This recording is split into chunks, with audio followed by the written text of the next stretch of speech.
Hello, ẹ̀yin èèyàn mi. Ṣẹ́lẹ̀ yóò wà lágbára pọ̀ báyìí o. Nǹkan ń bẹ o. Mẹ́wàá ń ṣẹlẹ̀ o. Àṣẹ gbogbo àwọn tí kábíyèsí kó jọ sínú ààfin. Apart from Elizabeth, that is Dr. Elizabeth. Apart from Queen Naomi. Ṣé rí gbogbo àwọn márùn-ún tó kù? Ẹ jọ̀ọ́. Nǹkan ń bẹ o. Mẹ́wàá ń ṣẹlẹ̀. Kò sí ìta máa yọ sílẹ̀ náà mẹ́rààrún. Gbogbo wọn. Iṣẹ́ burúkú ni wọ́n. Iṣẹ́kíṣẹ́ ni wọ́n. Àṣé bọ́n ṣe wá sáàfin. Wọ́n fi pé bóyá nǹkan tó ń lò, gbogbo nǹkan tó ń lò fún kábíyèsí, wọ́n fi pé wọ́n máa ṣiṣẹ́ lọ títí. Nǹkan tó ń fi mọ̀ ni Ọlọ́run nìkan ni alágbára gíga tó lọ títí kọrin kése, tí kò lópin, tí kò ní ìbẹ̀rẹ̀, tí kò lópin. Òun ni Ọlọ́run wa.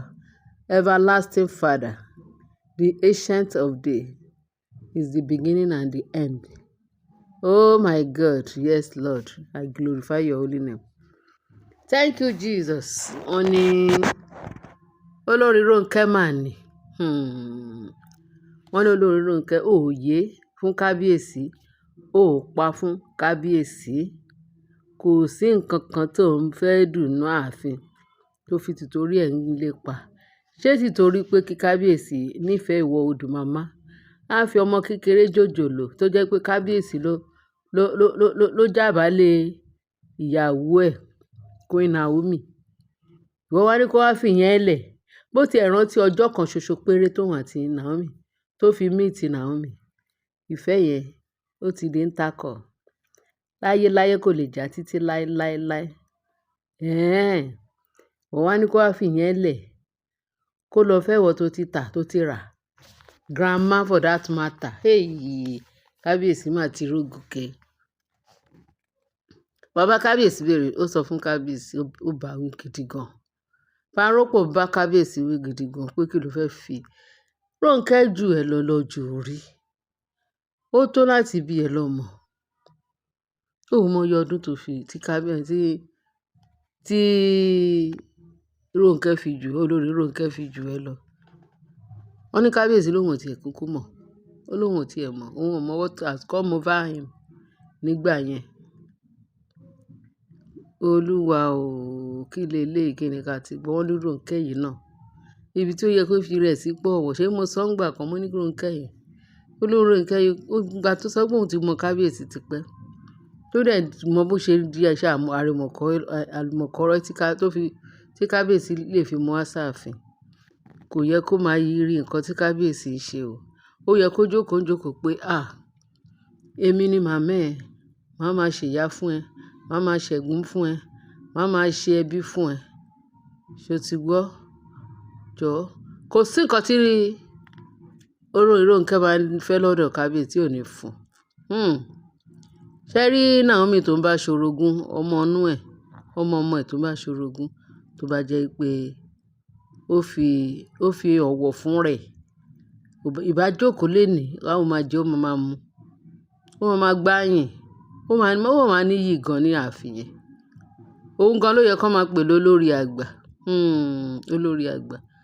Ó yẹ kó sọ fún kábíyèsí má káǹtì mi mọ́ pé bóyá ìyàwó ni mí. Màá jẹ́ ìyá fún ẹ torí ìgbà tí èmi àti ẹ mọ́ra, ìfẹ́ ló pa wá pọ̀. Ṣùgbọ́n sì ó máa lọ fẹ́, tó bá sọ pé ó fẹ́ fẹ́ ìyàwó mi, ó lè fẹ́. Ẹ̀yìn mi gbà kó máa bímọ, màá máa bẹ́ẹ̀ tọ́. Bàbá máa fi ìfẹ́ hàn mí lẹ́ẹ̀kọ̀ọ̀kan. Kò tí ẹ yẹ kó jẹ́ nǹkan tí kábíyèsí máa ṣe tó máa bí olórí Rónkẹ́ nú. Ó máa di ìyá, ó máa jẹ́ ìyá. Tó mọ̀ pé, ó dẹ̀ mọ̀ pé ìkà ló ń ṣe, ó dẹ̀ ju bọ̀bọ́ yìí lọ. Kò tó láti bí lọ́mọ. Ó dẹ̀ ní kò gbọdọ̀ tún láyọ̀. Àfiwọ́ nìkan ni kó jáyọ̀ ẹ̀. Irọ́ ló pa. Nǹkan tó Ọlọ́run fi máa ń gbógun tì yín nìyẹn. Nǹkan tó fi ń rán àwọn áńgẹ́lì láti máa ṣe, láti máa túnú àṣírí yín. Kó àṣírí yín ò ní bò nítorí kábíyèsí. Inú kan ló fi ń bá yín lò. Ẹ dẹ̀ wá ń fi igba inú ẹ fi ń gbà lò. Báwo ni ìṣàṣírí ṣe fẹ́ bò? Báwo làṣírí yín ò ṣe ní máa tún gbogbo ìgbà? Kò sígbà tí ẹ bá dáwọ́lé nǹkan burúkú nítorí kábíyèsí àbí nítorí àwọn ọmọ kábíyèsí àbí nítorí ìyàwó àtọ̀run wá tọ́lọ́run fi fún. Kò sígbà tí ẹ bá máa dáwọ́ nǹkan burúkú lé. Ẹ gbọdọ̀ ṣẹ̀sín ni. Ẹ̀sìn yín máa yọ ní gbogbo ìgbà. Ẹ dẹ̀ fura. Èyí tó dẹ̀ kù ni pé kẹ́ pa ara yín dànù. Ibèbè ẹ̀ lọ ẹ̀ ń lọ yẹn o. Ibèbè kẹ́ pa ara yín dànù ibẹ̀ lẹ̀ ń lọ yẹn. Gbogbo ẹ̀yin olórí tó kù. Tẹ sọ wípé ìkàlẹ̀ yàn láàyò nínú ààfin láti wá bá ti kábíyèsí jẹ́. Ẹ dẹ̀ mọ̀ wípé tiyín lẹ̀ ń sún ná. Tiyín oh Jesus. Kí ni mọ̀ nǹkan tí mo lè fi qualify bí ayé yín ṣe máa dàrú ní gbogbo iṣẹ́ ibi tẹ̀ ń ṣe. Lẹ́yìn èèyàn mi, nǹkan bẹ́ẹ̀ o. Wọ́n ní olórí Rónkẹ́. Mo máa like màmá yẹn gan. Mo like iṣẹ́ ẹ̀. Òun ò kí ń jà ní gbogbo ìgbà. But kò yẹ kó máa jà rárá. Kó tí ẹ yẹ kó tí ẹ máa bá wọn dá sí. Ó yẹ kó máa pẹ̀tù sí gbogbo àwọn tó kù níbo. Ẹ jẹ́ má dán o. Ẹ mọ̀ wípé gbogbo ajú ọmọ yìí lọ. Ẹ jẹ́ kó jayé orí ẹ̀. Káwa ṣá máa gbádùn tiwa. Ṣé rí nǹkan tí kábíyèsí bá fẹ́, ẹ jẹ́ ká máa bá fẹ́. Tó yẹ kẹ́ ṣe ó pè ní ẹ wá tà tán, ẹ wá rà tán, ẹ wá sí ilé ọmọ yín. Ẹ wá lẹ fẹ́ bá jà, ẹ fẹ́ máa gba gbogbo nǹkan tí Ọlọ́run fi fún ẹ lẹ fẹ́ gbà. Mo lẹ ti fẹ́ rí. Ẹ rí pé ìyàlẹ̀ ẹ fi ìyà jẹra yín lọ́wọ́lọ́wọ́ báyìí. Ẹ̀sìn yín ti odò ẹ̀sìn yín ó ti kún fàyà. Iná ẹ̀sìn yín ló ń jó ráì. Tí Sátánì bá yín da petrol sí iná ẹ̀sìn yín. Shame on you people. Wọ́n bá ní ṣe ni olórí Rónkẹ́ yìí náà wá lọ bá nínú inú ìbàjẹ́. A rò pé bóyá ó ti tán lára ó yí kù. Ẹ tún wo bó ṣe ṣẹ̀ sí. Wọ́n ní aṣọ Naomi àti fọ́tò Naomi náà bá lọ́wọ́ babaláwo. Tí babaláwo wọ́n ní ṣe ni ó ń pò kan kàbí àwọn ṣe ń sọ. Wọ́n ní ṣe ni ó ń pàkó kàbí àwọn ṣe ń sọ. Wọ́n ní ṣe ni ó ń joró òkú. Ló ń joró òkú ló ń pariwo bó ṣe ń joró òkú pẹ̀lú tìpátìkùkù ló fi pariwo. Pé kán gbà òun.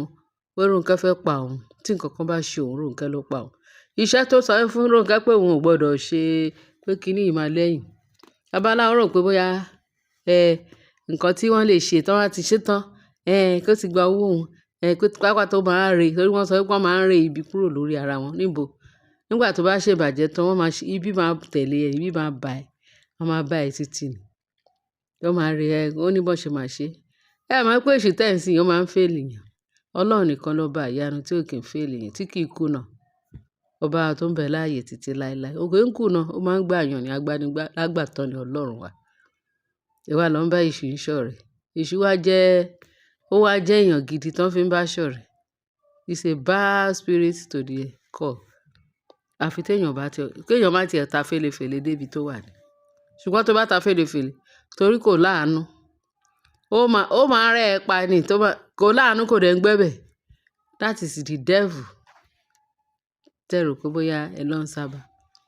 Ẹ̀yin èèyàn mi ẹ má jà fọ̀rọ̀ lẹ̀ sọ̀rọ̀. Wọ́n ní bí tó ń pò kòkà ikú tó tó wá ní kí nǹkan kan bá ṣe òun. Ó ní Rónkẹ́ kí ni tó mú àì kò ní ṣe o. Dá padà fọ́tò ọmọ yìí ẹni tó mú àì kì í ṣe ikú ni kì í ṣàrùn tóun bá dáwọ́lé. Báyìí ló máa rí. Rónkẹ́ ní kó ṣe nǹkan tó ní ṣe. Kó ṣe kíní irọ́ ló pa. Ó pa oríṣiríṣi rọ́jọ fún babaláwo. Babaláwo ní kò burú. Tó bá jẹ́ bẹ́ẹ̀ bí babaláwo ṣe fẹ́ dáwọ́lé báyìí. Kíní yẹn kan bí babaláwo kò ṣe bẹ̀rẹ̀ sí ní gbọ̀n tó ń nà tó ń gbọ̀n. Kí ló ń ṣe òun báyìí? Òun ti rí pé ọwọ́ ti yí kíní yẹn ọwọ́ ti jọwọ́ lọ lára ẹ̀. Ló bá ń gbọ̀n ló bá Rónkẹ́ òun sọ pé ẹni tó mú àyè kì í ṣe ibi téèyàn lè tọ́ bọ̀ ni o. Ẹni yìí lágbára jù wá lọ. Ẹni yìí ṣe kíni spirit tó ń tẹ̀lé ọmọ yìí. Ó máa ju gbogbo eléyìí lọ. Wọ́n ló tán bí babaláwo ṣe bẹ̀rẹ̀ sí ní pariwo. Kán gbà òun. Rónkẹ́ ni o. Tí nǹkan kan bá ṣe òun pé kán mú Rónkẹ́ o. Tí nǹkan kan bá ṣe wọ́n ní ariwo yẹn pọ̀ báwọn èèyàn babaláwo ṣe wá gbọ́ wọ́n sáré wọnú ilé. Kí ló ń ṣẹlẹ̀? Wọ́n á ń pariwo kí ló. Wọ́n ṣe débẹ̀ wọ́n bá babaláwo pẹ̀lú fọ́tò Naomi lọ́wọ́ àti aṣọ. Wọ́n ní bó tiẹ̀ ṣe débẹ̀, aṣọ wà nílẹ̀ but fọ́tò wà lọ́wọ́ babaláwo. Bí babaláwo ń pariwo, babaláwo kí ló dé? Àwọn tó sáré wá, kí ló dé? Ó ní kán mú Ronke tí nǹkan kan bá ṣe o. Ẹni tóun mú àìfọ́tò ẹ̀ ní, ó ti ní kóun ṣe ìjàmbá fún un. Òun ò dẹ̀ fẹ́ ṣe, òun lè sọ fún un pé kò ṣeé ṣe. Ó ní kóun ṣe dandan. Ó ní kóun ṣe dandan. Ronke ló pa àwọn, Ronke ló, wọ́n ní before you know it. Babaláwo wọn dùdùdùdù bí babaláwo ṣe dákẹ́ mọ́ wọn lọ́wọ́ ni. Báwo ló ṣe jẹ́? Ń gbọ́ arábìnrin. Wọ́n ní Ọlọ́run ló ní kí bàbá yẹn kán yìí bá ọ̀rọ̀ lẹ́nu ẹ̀ díẹ̀. Wọ́n bá nǹkan tó sọ yẹn ló save, ló fìyà jẹ, Ọlọ́run fẹ́ kó fìyà jẹ Ronke. Bọ́n ṣe mú Ronke nìyẹn o. Ó di ilé kábíyèsí o, wọ́n wọ̀ lọ sáàfin. Ẹlẹ́yà Ronke yọ àbí ò yọ? Ó yọ. Ẹlẹ́yà Ronke yọ. Wọ́n ní báyìí kàṣà, báyìí káwòdì. Àṣírí Ronke tú. Ẹ̀yin èèyàn mi, àṣírí Ronke tú. Ẹ má fọwọ́ kan Naomi, ẹni àmì òróró Ọlọ́run. Ẹni bá fọwọ́ kan, àwòwò á wo, iná á jó. Ara ta á. Àwọn ogun ọ̀run wọ́n á dáná lé lórí. Ó tán bókù. Nǹkan ta ní ká wá fi sétí ìgbọ́ yín nìyẹn o. Ronke, àṣírí ẹ̀ ti tú. Ní ìwọ̀nba nǹkan tó ṣẹlẹ̀ ní birthday kábíyèsí o, kì í ṣe pé bóyá ọ̀rọ̀ ti pẹ́ o. Wọ́n ní nǹkan tó ṣẹlẹ̀ ní ọ̀rùka lánàá ní kíní ìṣẹ̀lẹ̀. Nǹkan tó ṣẹlẹ̀ fún kábíyèsí nìyẹn o. Bẹ́ẹ̀ tán ṣẹlẹ̀ fún Ronke torí kábíyèsí ṣe birthday.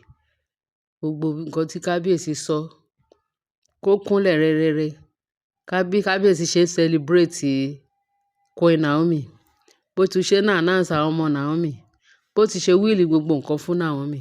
Bó ti ṣe kí àwọn wá jẹ́ figurehead ni. Ṣé òun kí ni kí òun wá ṣe? Ṣé bí tòun ṣe máa gbé nìyẹn? Torí ẹ̀ ló ṣe tọ́lú babaláwo lọ pé kóun pa Naomi. At the end of the day kí ló wá? Ìpápá rẹ̀ jẹ́ kò pa rẹ̀ báyìí, ó lóun pa jẹ́. Ìpápá rẹ̀ ó lóun pa já abẹ́ ẹ̀rí ilé ayé. Ẹ má jẹ́ àṣekà. Ìkà ò dá, ọ̀rẹ́ mi, ẹ má jẹ́ ká ṣe torí ó máa lẹ́yìn. Bẹ́ẹ̀ ni o, Bíbélì sọ ní èrè mi ń bọ̀ kọ́kọ́ láti san fún olúkálùkù gẹ́gẹ́ bí iṣẹ́ ọwọ́ ẹ̀. Ǹjẹ́ iṣẹ́ ọwọ́ Ronke kọ́ ló ń jẹ báyìí? Ẹ̀yin èèyàn mi, ẹ bá mi share, kẹ́ bá mi like. Ṣé ẹ mọ̀ pé mi lè ṣe kí n má gbé wá fún yín? Kò sí bó ṣe lè wù kó kéré tó. Màá jẹ́ kí wá fi tó yín létí torí mi fẹ́ jẹ́ àdánìkan gbọ́. Àmì ìdẹ́ ṣe àdánìkan jẹ́. Ẹ bá mi fi tó kù sí comment section. Ẹ ṣé gan, àbọ̀ Ọlọ́run á dájú lórí yín. Mo jẹ́rìí yín, mo like yín, ẹ̀yin èèyàn mi tó sẹ́lẹ̀ńkẹ́jọ. Àwọn èèyàn mi tó mọ WhatsApp. Àwọn èèyàn mi tó jẹ́ pé oríire bàbá yín títí láyé àti láéláé. Ikú ò ní jí yín parun ní sọ yín lọ́jọ́. Ẹ gbogbo ẹ tọ̀tọ̀tọ̀tọ̀. Ẹ wá rí ikú kọjá bọ́ sínú ìyè. Ọ̀nà ìyè yìí a máa yè. Agbára Kristi gbogbo ẹ̀yin olólùfẹ́ Naomi. Jésù Olúwa wa, àbọ̀ Ọlọ́run á dájú lórí wa. Ọdún ayọ̀ la máa fi ṣe ọdún yìí. La máa ṣe kòkò kẹ̀kẹ́, ta máa rí ikú kọjá bọ́ sínú ìyè. Ìbànújẹ́ òní sí ti wa títí láyé àti láéláé. Àmín. Jésù Olúwa wa. Àdúpẹ́ Ọlọ́run pé ti gbọ́ tiwa. Ògo ni forúkọ yín. In Jesus' mighty name we are prayed. Amen.